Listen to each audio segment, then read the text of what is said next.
Hello everyone, welcome back to our channel GPSC network.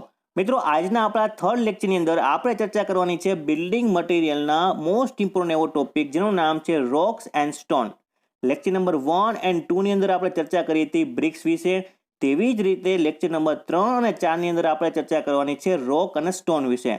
તો ચાલો મિત્રો, વિડીયોની શરૂઆત કરીએ. પરંતુ શરૂઆત કરતા પહેલા આપ સર્વ વિદ્યાર્થી મિત્રોને જણાવી દઉં કે મારું નામ છે મિસ્ટર જય ગોહિલ. અને જો તમે સોશિયલ મીડિયાની અંદર કનેક્ટ થવા માંગતા હોય તો આ આઈડીઝ પર મને ફોલો કરી શકો છો. સાથે કોઈ પણ ક્વેશ્ચન અથવા ડાઉટને પૂછવા માટે મને ઇન્સ્ટાગ્રામમાં મેસેજ પણ કરી શકો છો. અને આપણી તમામ લેક્ચરની પીડીએફ એઝ વેલ એઝ જે શોર્ટ નોટ્સ મેળવવા માટે જીપીએસસી નેટવર્ક નામની ટેલિગ્રામ ચેનલને ખાસ જોઈન કરી શકો છો. અને એ તમામ જે લિંક છે એ તમને ડિસ્ક્રિપ્શન બોક્સની અંદર મળી જશે. તો ચાલો મિત્રો, વિડીયોની શરૂઆત કરીએ.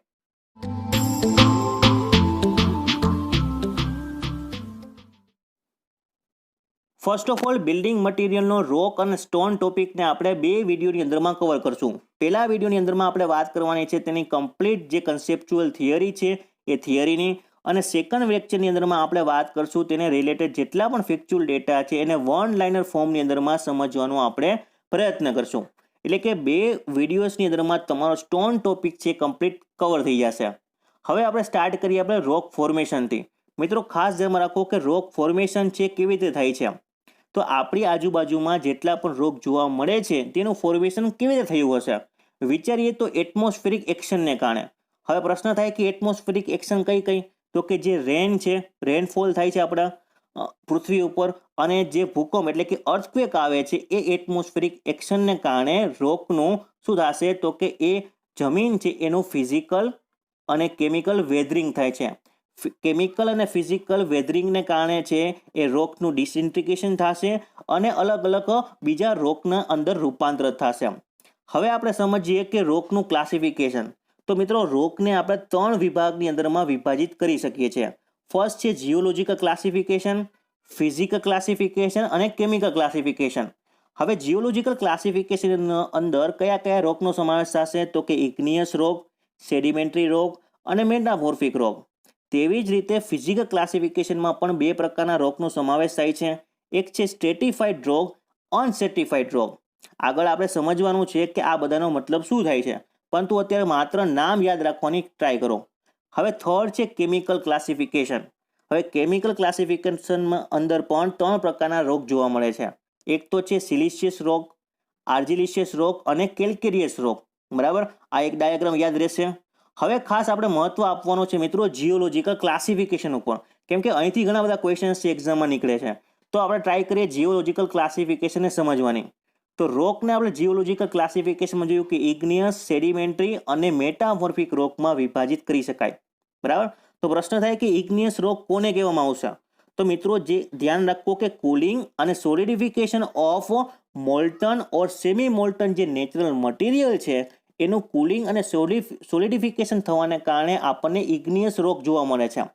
હવે જે કુલિંગ અને સોલિડિફિકેશન છે મિત્રો, એ બિલો ધ અર્થ હોય, બરાબર, અર્થ સરફેસની જો નીચે હશે, બરાબર, તો એને આપણે કહીશું મેગ્મા, અને એબવ ધ અર્થ હશે તો એને આપણે કહીશું લાવા.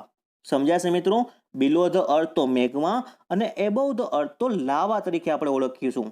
હવે ખાસ ધ્યાનમાં રાખવા જેવી બાબત કે જે ઇગ્નિયસ રોક છે મિત્રો, એનું ટેક્સચર કેવા પ્રકારનું હશે? તો ટેક્સચર મિત્રો હશે crystalline, glossy and fuse texture હશે. ક્રિસ્ટલાઇન એટલે થશે પારદર્શક, અને ફ્યુઝ એટલે શું થશે મિત્રો? તો એક પ્રકારની અનિયમિત પેટર્ન. બરાબર, એ ફોર્મની અંદરમાં ટેક્સચરમાં જોવા મળશે આપણને ઇગ્નિયસ રોક.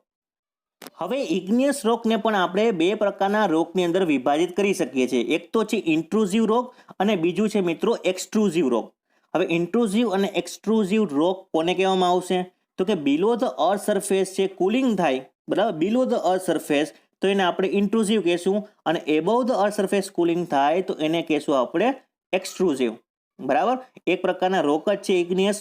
અને ઇન્ટ્રુઝિવ એટલે કોને કહેવામાં આવશે? તો જે સેલો ડેપ્થ છે, સેલો ડેપ્થને આપણે કહેવામાં આવે છે હાઇપે બેબીશાલ, બરાબર, અને ડીપને કહેવામાં આવે છે પ્લુટોનિક રોક. આ પણ આપણને ખાસ યાદ રાખવાનું છે. આ એક જ તમારા ડાયાગ્રામ મિત્રો યાદ રાખવાનું છે, એટલે કે 80% જે રોક અને સ્ટોનનો ટોપિક છે એ કવર થઈ જશે. કેવી રીતે હું તમને આગળ સમજાવું છું. બરાબર, હવે મિત્રો ખાસ ધ્યાન રાખો ઇગ્નિયસ રોકના આપણે ઉદાહરણ. તો કયા કયા એક્ઝામ્પલ છે મિત્રો? તો ખાસ ધ્યાન રાખો, પૂછાય છે ગેબ્રો, બેસાલ્ટ, ગ્રેનાઇટ અને રિયોલાઇટ, અને સૌથી અગત્યનું હમણાં જોયું એ મુજબ કે ડોલેરાઇટ. આ પણ બધા જ કેના રોકના ઉદાહરણ છે? તો ઇગ્નિયસ રોકના ઉદાહરણ છે. એ એક્ઝામમાં પૂછાય છે. બરાબર, પૂછી લઈએ કે ગ્રેનાઇટ છે કેવા પ્રકારનો રોક છે? તો કે ઇગ્નિયસ રોક છે. ડીપમાં પૂછીએ તો કેવા પ્રકારનો રોક થશે મિત્રો? તો કે ઇન્ટ્રુઝિવ રોક થશે. ઇન્ટ્રુઝિવ ઇગ્નિયસ પ્રકારનો રોક થશે. હવે આપણે આગળ સમજીએ સેડિમેન્ટરી રોકને. હવે સેડિમેન્ટરી રોક કોને કહેવામાં આવે છે મિત્રો? તો કે form by deposition and cementation of sediment under the water.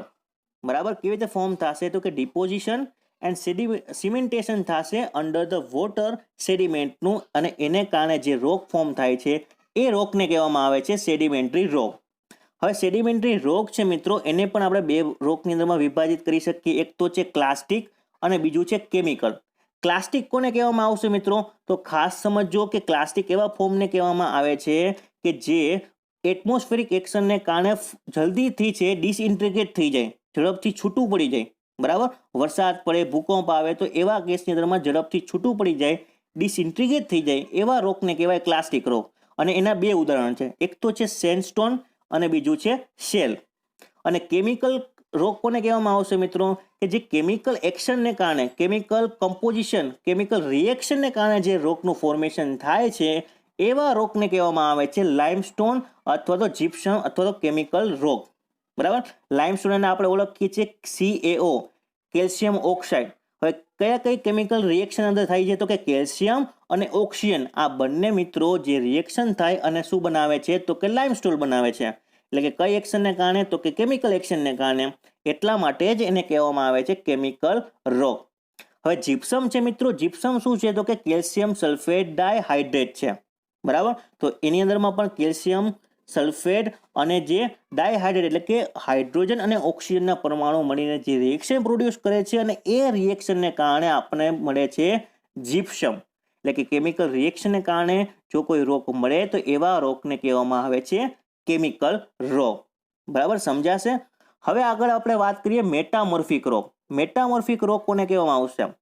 તો ખાસ સમજો કે change in texture and composition of existing rock under the pressure and temperature. એટલે કે જે બીનીથ ઓફ અર્થ, એટલે કે અર્થની અંદર જે એનું ટેક્સચર છે રોકનું, એ ટેક્સચર અને કમ્પોઝિશન જો બદલાય અંડર ધ પ્રેશર એન્ડ ટેમ્પરેચરને કારણે, જો અંદર જે બીનીથ ઓફ અર્થ છે એની અંદરમાં પ્રેશર અને ટેમ્પરેચર ચેન્જ થાય તો એવા કેસની અંદરમાં તેનું ટેક્સચર, બરાબર, અને કમ્પોઝિશન જો ચેન્જ થાય અને જે ફોર્મ રોક થાય છે એવા પ્રકારના રોકને આપણે ઓળખીએ છીએ મેટામોર્ફિક રોક. બરાબર, અને એ એક્શનને કહેવામાં આવે છે મેટામોર્ફિક એક્શન. હવે મેટામોર્ફિક રોક છે એને પણ આપણે બે પ્રકારના રોકમાં ડિવાઈડ કરી શકીએ. એક તો છે ફોલિએટેડ સ્ટ્રક્ચર અને નોન ફોલિએટેડ સ્ટ્રક્ચર. ફોલિએટેડ સ્ટ્રક્ચર કોને કહેવામાં આવશે? કે જેની અંદરમાં જે આપણે પટ્ટા જોઈએ છે, અનિયમિત જે પટ્ટા હોય કોઈ પણ રોકની અંદરમાં, તો એવા રોકને કહેવાય ફોલિએટેડ સ્ટ્રક્ચર. અને પટ્ટા ના હોય તો એવા સ્ટોન અથવા રોકને કહેવામાં આવશે નોન ફોલિએટેડ સ્ટ્રક્ચર.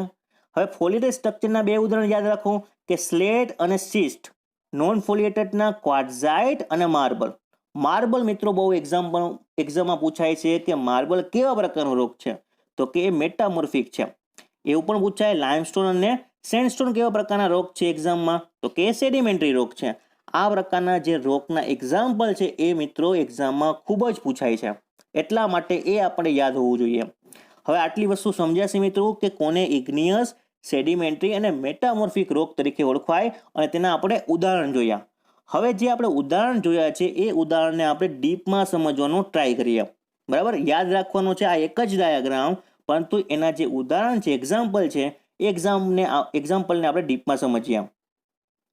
આગળ આપણે જોયું કે જે ઇગ્નિયસ રોક છે મિત્રો, પ્રશ્ન પૂછાય કે એની અંદર મેઇન કોન્સ્ટિટ્યુઅન્ટ કયું હશે, કયું ઘટક મુખ્ય હશે? તો મિત્રો યાદ રાખજો કે ઇગ્નિયસ રોકની અંદરમાં મેઇન કોન્સ્ટિટ્યુઅન્ટ હશે સિલિકા. બરાબર, સિલિકા છે એ મેઇન કોન્સ્ટિટ્યુઅન્ટ હશે. તેવી જ રીતે સેડિમેન્ટરી રોકની અંદરમાં મેઇન કોન્સ્ટિટ્યુઅન્ટ હશે કેલ્સાઇટ. બરાબર, હવે પ્રશ્ન થાય તો કે મેટામોર્ફિક રોકમાં કયું મેઇન કોન્સ્ટિટ્યુઅન્ટ હશે? તો આ બંનેનું જે કોમ્બિનેશન છે એક પ્રકારનું કોમ્બિનેશન જ છે મેટામોર્ફિક. બરાબર, એટલે અંદરમાં કેલ્સી સિલિકેટ નામનું મેઇન કોન્સ્ટિટ્યુઅન્ટ હશે. પ્રશ્ન એક્ઝામમાં નહીં પૂછાય મેટામોર્ફિકનું, પરંતુ જાણકારી માટે યાદ રાખો કે કેલ્સી સિલિકેટ નામનું મેઇન કોન્સ્ટિટ્યુટ હશે મેટામોર્ફિક રોકની અંદર. હવે આપણે વાત કરીએ સિલિકાની અને કેલ્સાઇટની. આ બે પ્રશ્ન અલગથી પૂછાઈ શકે છે એક્ઝામમાં, એટલે કે આ યાદ રાખજો. હવે હમણાં વાત કરી હતી ગ્રેનાઇટ. તો મિત્રો ગ્રેનાઇટ વિશે થોડી આપણે માહિતી લઈએ કે એની સ્પેસિફિક ગ્રેવિટી શું હશે. તો યાદ રાખજો ગ્રેનાઇટની સ્પેસિફિક ગ્રેવિટી 2.64 હશે. અને એની અંદરમાં પણ મેઇન કોન્સ્ટિટ્યુટ કયા હશે, એટલે કે ગ્રેનાઇટ છે શેની અંદરથી બને છે, ગ્રેનાઇટ શેની અંદરથી બને છે મિત્રો? તો યાદ રાખો કે તેની અંદરમાં ક્વાર્ટઝ, ફેલ્સપાર અને માઇકા 3 વસ્તુથી બને છે. કઈ વસ્તુથી? તો કે ક્વાર્ટઝ, માઇકા અને ફેલ્સપાર. આ 3 વસ્તુથી બને છે ગ્રેનાઇટ. હવે જે ક્વાર્ટઝ છે મિત્રો એ ગ્રેનાઇટને શું આપે છે? તો કે સ્ટ્રેન્થ આપે છે. ફેલ્સપાર તેવી રીતે કલર આપે છે.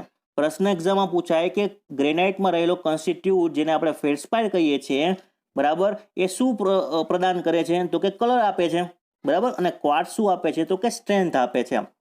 હવે મિત્રો પ્રશ્ન થાય કે ક્વાર્ટઝ, ફેલ્સપાર અને માઇકા છે શું? તો મિત્રો કોઈ પણ જે રોક છે મિત્રો એ રોક કેને કારણે બનશે? તો કે અલગ અલગ મિનરલ્સને કારણે બનશે. એટલે ક્વાર્ટઝ, ફેલ્સપાર અને માઇકા શું છે મિત્રો? તો કે એક પ્રકારના મિનરલ્સ છે. અને અલગ અલગ મિનરલ્સ છે અલગ અલગ પ્રોપર્ટી આપતા હોય છે એ રોકને, બરાબર. હવે ગ્રેનાઇટ છે મિત્રો, એ ગ્રેનાઇટની કમ્પ્રેસિવ સ્ટ્રેન્થ કેટલી હશે? તો કે 70 થી લઈને 130 મેગાપાસ્કલ, બરાબર, અથવા તો ન્યૂટન પર mm² જેટલી છે કમ્પ્રેસિવ સ્ટ્રેન્થ ધરાવતું હશે. કયા કયા કલરમાં જોવા મળશે? તો કે ગ્રે, બ્રાઉન, ગ્રીન અને પિંક, બરાબર. ગ્રે બ્રાઉન એટલે કે જીબી યાદ રાખી શકો તમે. ગ્રે અને બ્રાઉન એ જ બે એક્ઝામમાં પૂછાશે મેક્સિમમ, એટલે કે જીબી કેના કલર છે? તો કે ગ્રેનાઇટના. હવે પ્રશ્ન બીજો પૂછાય કે કયા કયા યુઝ માટે ગ્રેનાઇટ વપરાય છે? તો કે exterior facing of building, exterior facing માટે વપરાય છે ગ્રેનાઇટ. અને બીજા કયા માટે? તો કે બ્રિજ અને પિયર્સ માટે પણ વપરાય છે ગ્રેનાઇટ રોક, બરાબર. બીજું એક અગત્યનો કે ઇગ્નિયસ રોક છે મિત્રો બીજો બેસાલ્ટ.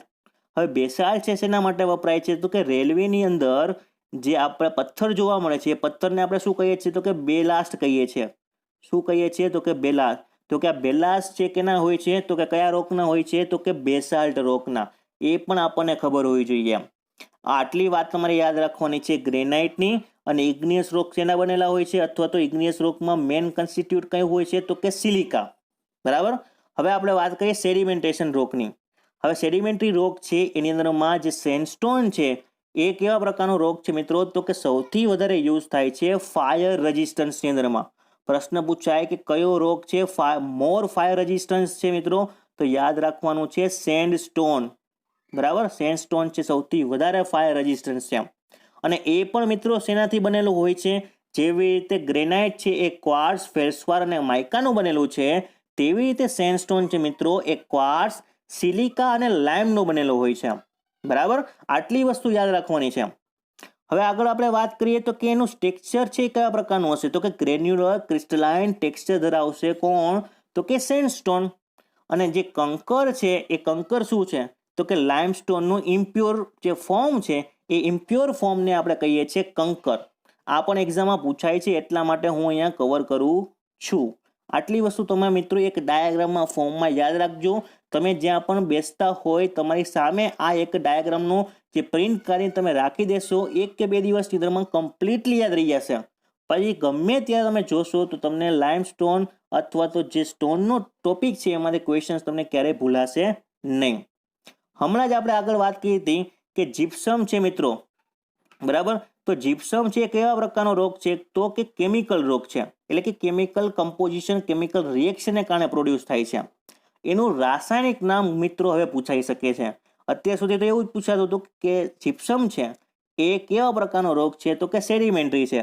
પરંતુ તેનું રાસાયણિક નામ પૂછાઈ શકે છે. રાસાયણિક નામ છે કેલ્શિયમ સલ્ફેટ ડાયહાઇડ્રેટ, એટલે કે CaSO4 × 2H2O.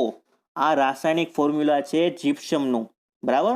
નામ યાદ રાખજો. ફરીથી રિપીટ કરું છું, કેલ્શિયમ સલ્ફેટ ડાયહાઇડ્રેટ.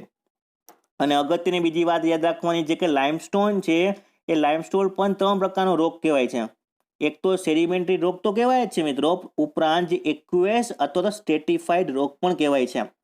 હવે સેડિમેન્ટરી રોગ છે મિત્રો, એને બીજા સ્ટ્રેટિફાઈડ રોગથી પણ ઓળખવામાં આવે છે.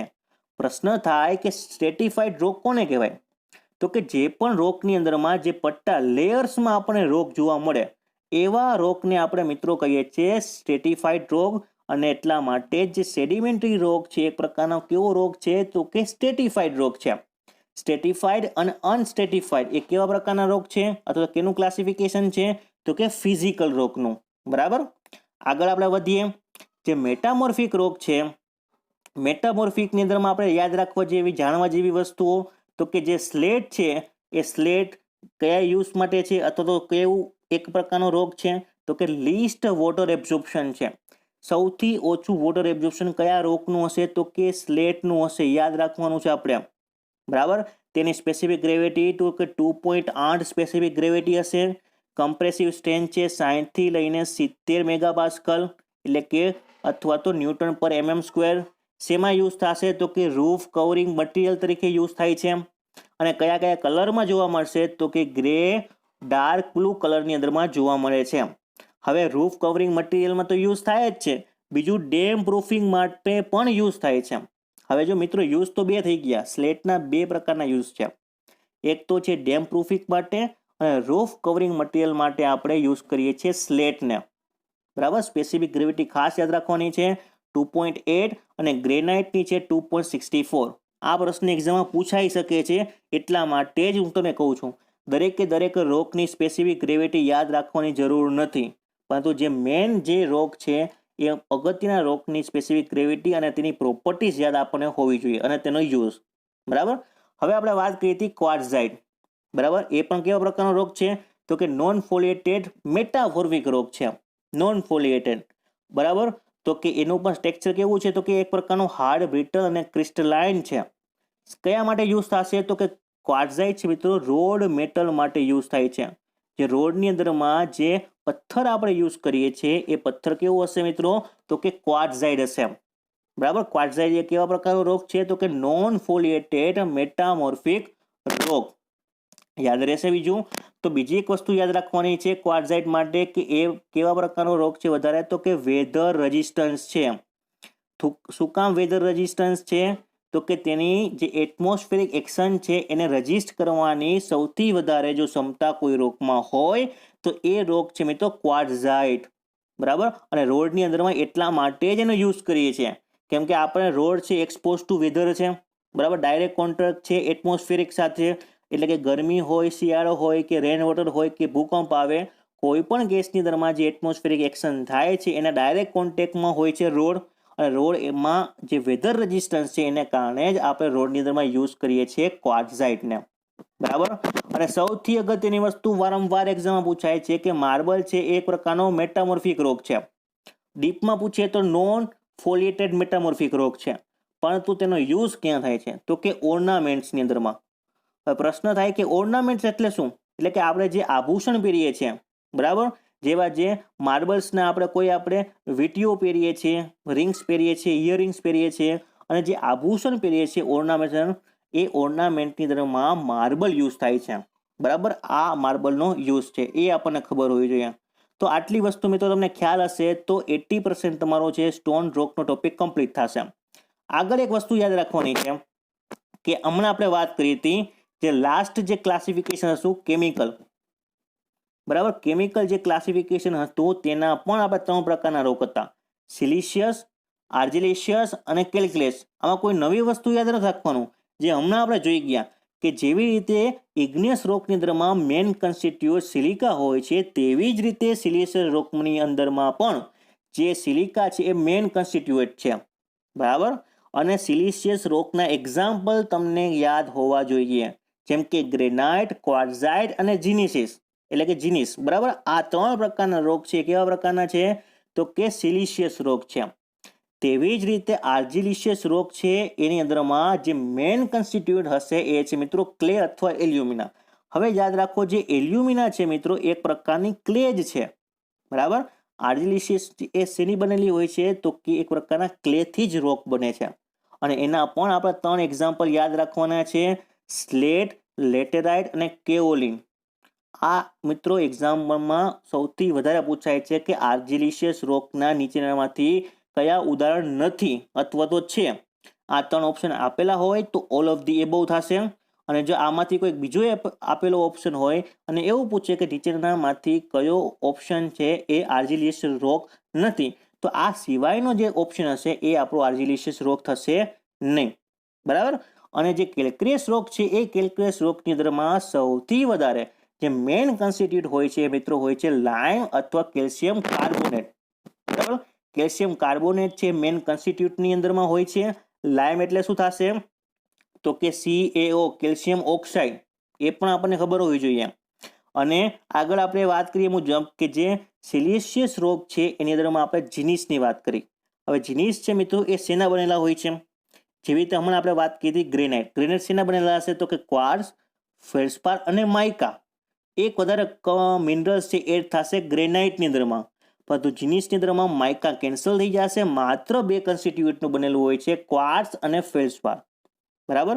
અને જે જીનીસ છે મિત્રો એ રોક એ ઇઝીલી વર્કઆઉટ છે ધેન ગ્રેનાઇટ. બરાબર. અને કઈ જગ્યાએ યુઝ થશે તો કે સ્ટ્રીટ પેવિંગ માટે.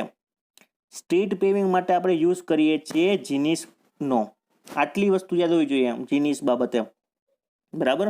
શું કામ ઇઝીલી વર્કઆઉટ છે તો કે એ ગ્રેનાઇટના મેટામોર્ફિક એક્શનને કારણે આપણે જીનીસ રોક મળે છે. એટલા માટે જ માઇકા છે મિનરલ્સ દૂર થઈ જાય છે અને એને કારણે છે એ વધારે વર્કઆઉટ એટલે કે ઇઝીલી વર્ક કરી શકાય છે. હવે જે લેટેરાઇટ છે મિત્રો આર્ગિલિશિયસ રોક છે. આર્જિલિશિયસ રોક છે મિત્રો, પણ તેની અંદર સૌથી વધારે કન્ટેન્ટ કોનું હશે તો કે આયરન ઓક્સાઇડ હશે. લેટેરાઇટની અંદરમાં સૌથી વધારે કયું કન્ટેન્ટ હશે તો કે આયરન ઓક્સાઇડ હશે. અને આયરન ઓક્સાઇડને કારણે જ મિત્રો લેટેરાઇટ છે એક રેડિશ પ્રકારે આપણને જોવા મળે છે, રેડ કલર ધરાવે છે. તમારે યાદ રાખવાનું જ છે કે આયરન ઓક્સાઇડ જ્યાં હશે, જે કમ્પોનેન્ટની અંદર હશે એની અંદરમાં રેડ કલર તો જોવા મળશે જ, કેમ કે આયરન ઓક્સાઇડ છે એ રેડ કલર પ્રોડ્યુસ કરે છે. અને લેટેરાઇટની સ્પેસિફિક ગ્રેવિટી ખાસ યાદ રાખવાની છે કે 2 થી લઈને 2.2 સુધી હશે. કેટલી હશે તો કે 2 થી લઈને 2.2 સુધી. જ્યારે હમણાં આપણે વાત કરી હતી કે ગ્રેનાઇટની સ્પેસિફિક ગ્રેવિટી કેટલી હશે 2.64 જેટલી. બરાબર. એ પણ તમારે યાદ રાખવાનું છે. અને લેટેરાઇટ છે એ કઈ જગ્યાએ યુઝ થશે તો કે બિલ્ડિંગ સ્ટોનની અંદર. જે બિલ્ડિંગ સ્ટોન જોવા મળે છે એ સ્ટોન શોના હશે તો કે લેટેરાઇટના હશે. બીજું છે કેલ્ક્રિયસ રોક. કેલ્ક્રિયસ રોકની અંદરમાં તો કે લાઇમસ્ટોન અને માર્બલ. તો લાઇમસ્ટોનની આપણે સ્પેસિફિક ગ્રેવિટી ખાસ ખબર હોવી જોઈએ, 2.6 જેટલી સ્પેસિફિક ગ્રેવિટી હશે. અને ક્યાં યુઝ થશે તો કે બ્લાસ્ટ ફર્નેસ અને સ્ટોન મેશનરીની અંદરમાં જોવા મળશે. બ્લાસ્ટ ફર્નેસની જે લાઇનિંગ છે એ લાઇનિંગ કોના દ્વારા કરવામાં આવશે તો કે લાઇમસ્ટોન દ્વારા, અને સ્ટોન મેશનરી અંદરમાં જોવા મળે છે. માર્બલની સ્પેસિફિક ગ્રેવિટી 2.7. અને ક્યાં યુઝ થશે કે ડેકોરેશન વર્કની અંદરમાં. હમણાં આપણે જોયું હતું ઓર્નામેન્ટ્સની અંદરમાં. ઓર્નામેન્ટ એક પ્રકારનું કેવું છે તો કે ડેકોરેટિવ આઇટમ જ છે. બરાબર છે કે જે આભૂષણ છે, આભૂષણ બનાવવા માટે યુઝ થશે માર્બલનો, એટલે કે ડેકોરેશન વર્કની અંદરમાં માર્બલ યુઝ થાય છે. હવે સ્પેસિફિક ગ્રેવિટી મેં તમને કીધી એ બધા જ રોકની યાદ હોવી જોઈએ. માર્બલની 2.7, લાઇમસ્ટોન 2.6, લેટેરાઇટની 2 થી લઈને 2.2, પછી ગ્રેનાઇટની 2.6, બરાબર 64. આટલી બધી વસ્તુ આપણને ખબર હોવી જોઈએ. હવે આપણે આગળ વાત કરીએ મેટામોર્ફિક એક્શન. આ ક્વેશ્ચન્સ તમને મિત્રો જોડકાના રૂપમાં જો પૂછી શકાય છે. આપણે હમણાં પ્રેક્ટિસ કરી હતી બ્રિકની લિસ્ટ 1 અને લિસ્ટ 2. બરાબર. એ પ્રકારના ક્વેશ્ચન્સ જે અંદર આ મેટામોર્ફિક એક્શનના ક્વેશ્ચન પૂછાય છે. તો કે જે ગ્રેનાઇટ છે, ગ્રેનાઇટ કેવો પ્રકારનો રોક છે તો કે ઇગ્નિયસ રોક છે. તો આ ઇગ્નિયસ રોકનું મેટામોર્ફિક એક્શનને કારણે કયા રોકની અંદરમાં રૂપાંતર થશે તો કે જીનીસની અંદરમાં. અને આ જીનીસ છે મિત્રો એ કેવા પ્રકારનો રોગ છે તો કે મેટામોર્ફિક રોગ છે. ઇગ્નિયસ રોગમાંથી શેમાં કન્વર્ટ થઈ ગયું તો કે મેટામોર્ફિક રોગની અંદરમાં. હવે મેટામોર્ફિક એક્શન એટલે શું તો કે મેટામોર્ફિક એક્શન એટલે કે જે પણ જે એક્ઝિસ્ટિંગ રોગ છે એ રોગનું ટેમ્પરેચર અને પ્રેશરને ફેરફાર થવાને કારણે તેને કમ્પોઝિશનની અંદરમાં ફેરફાર થાય છે, અને એને જ આપણે કહીએ છીએ મેટામોર્ફિક રોગ. તો હવે ગ્રેનાઇટ છે કેને બનેલું હશે તો કે એ બનેલું હશે ક્વાર્ટઝ, ફેલ્ડસ્પાર અને માઇકાનું. મેટામોર્ફિક એક્શન થાય છે એટલે કે માઇકા દૂર થાય છે અને બની જાય છે જીનીસિસ. જીનીસિસ એનું બનેલું હોય છે તો કે ક્વાર્ટઝ અને ફેલ્ડસ્પારનું. યાદ રહેશે તેવી જ રીતે જે સેન્ડસ્ટોન છે, સેન્ડસ્ટોન કેવા પ્રકારનો છે તો કે સેડિમેન્ટરી રોક છે. આ સેડિમેન્ટરી રોકનું મેટામોર્ફિક એક્શન થાય છે, એને કારણે શેમાં બની જાય છે તો કે ક્વાર્ટઝાઇટની અંદરમાં. અને ક્વાર્ટઝાઇટ કેવું મટીરિયલ છે મિત્રો, કેવો પ્રકારનો રોક છે તો કે વેધર રેઝિસ્ટન્ટ છે મિત્રો, સૌથી વધારે હોય છે અને એને કારણે જ આપણે રોડ મેટલમાં તેનો યુઝ કરીએ છીએ. લાઇમસ્ટોન કેવા પ્રકારનો છે તો કે અગેન સેડિમેન્ટરી રોક છે. શેમાં કન્વર્ટ થાય છે તો કે માર્બલની અંદરમાં, બરાબર. તો માર્બલ છે ક્યાં યુઝ થશે તો કે ઓર્નામેન્ટ્સની અંદરમાં, ડેકોરેટિવ વર્કની અંદરમાં. સેલ છે, સેલ એ કેવા પ્રકારનું છે તો અગેન સેડિમેન્ટરી રોક છે. કેમાં કન્વર્ટ થાય છે તો કે સ્લેટની અંદરમાં. હવે સ્લેટ કેવા પ્રકારનો રોક થઈ જશે મિત્રો તો કે મેટામોર્ફિક રોક થશે. તો આટલી બેઝિક વસ્તુ તમને મિત્રો ખ્યાલ હોવી જોઈએ. આપણે ઘણી બધી વસ્તુ આપણે જોઈએ, ફરીથી એક વખત રિવાઇઝ કરી દઈએ કે રોક છે કેટલા પ્રકારના છે મિત્રો તો કે 3 પ્રકારના છે, જીઓલોજીકલ, ફિઝિકલ અને કેમિકલ. સૌથી જો વધારે એક્ઝામમાં પૂછાતા હોય તો એ આ 3 રોક છે. આ 3 રોકના એક્ઝામ્પલ આપણે ખાસ યાદ રાખવાના છે. અને એક્ઝામ્પલની પ્રોપર્ટી, એક્ઝામ્પલ એટલે કે ગ્રેનાઇટ છે, લાઇમસ્ટોન છે, સેન્ડસ્ટોન છે, બધાની પ્રોપર્ટીઝ યાદ હોવી જોઈએ. પ્રોપર્ટી એટલે કે ક્યાં યુઝ થશે આપણને અને તેની સ્પેસિફિક ગ્રેવિટી, એ બધી વસ્તુ ઉપર આપણને યાદ હોવી જોઈએ. એટલે કે એક આ ડાયાગ્રામ મિત્રો તમે સ્ક્રીનશોટ પાડી લેજો. હું તમને પીડીએફ તો પ્રોવાઈડ કરશી જ, પરંતુ અત્યારે સ્ક્રીનશોટ પાડી તમારી સામે રાખજો, 2-3 વાર વાંચશો એટલે ઓટોમેટિકલી યાદ રહી જશે, બરાબર. ઇગ્નિયસ રોક કોને કહેવામાં આવશે? સેડિમેન્ટરી અને મેટામોર્ફિક. સમજાઈ ગયું હશે? ક્લિયર? જો કોઈ પ્રશ્ન હોય મિત્રો તો મને ઇન્સ્ટાગ્રામમાં મેસેજ કરો, ત્યાં હું તમને સંપૂર્ણ ઇન્ફોર્મેશન છે એ આપીશ, બરાબર. Thank you for watching this video. Have a great day, have a nice day. હવે આપણે 4th લેક્ચરની અંદરમાં આપણે જોવાના છે આ જે સ્ટોન અને રોક છે મિત્રો, એના આપણે 1 લાઇન ક્વેશ્ચન. એટલે કે આપણે જોયું છે મિત્રો કે બિલ્ડિંગ મટીરિયલ છે એની અંદરમાં આઈએસ ક્લાસિફિકેશન અને ફેક્ચ્યુઅલ ડેટાથી ભરેલો એક સબ્જેક્ટ છે, બરાબર. હવે ફેક્ચ્યુઅલ ડેટા છે એટલે કે 1 લાઇનના ક્વેશ્ચન આવશે ને એ 1 લાઇનના ક્વેશ્ચન આપણે લેક્ચર નંબર 4 ના જોવાના છે. તો મળીએ લેક્ચર નંબર 4 ની અંદરમાં. Till then good day and good care of your self. Thank you for watching this video. Have a great day.